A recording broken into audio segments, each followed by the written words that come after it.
Nel, ano ang mga isyong tinalakay sa pulong ng Pangulo at Japanese official? Lalo pang pagpapatatag ng relasyon ng Pilipinas at Japan ang tinalakay ni na Pangulong Ferdinand Marcos Jr. at Japan National Security Advisor Akiba Takeo. Kumpiyansa si Pangulong Marcos na mas titibay ang kooperasyon ng dalawang bansa pagdating sa defense at pang-ekonomiya. Ayon pa kay PBBM, pinapalakas ang posisyon ng dalawang bansa sa South China Sea dahil sa malakas nitong kooperasyon sa defense at security at pagbabahagi ng interoperability. Binanggit rin ng Pangulo sa pulong ang matagumpay na ratifikasyon ng Reciprocal Access Agreement o RAA nito naman December 16.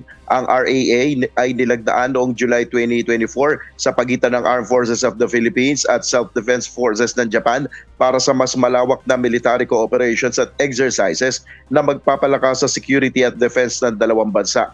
Sa mensahe naman ni Prime Minister Ishiba Shigeru na inihatid ng National Security Advisor ng Japan, ipinahayag nito ang kanyang kagalakan dahil sa patuloy na pag-usad ng bilateral cooperation ng Japan at Pilipinas.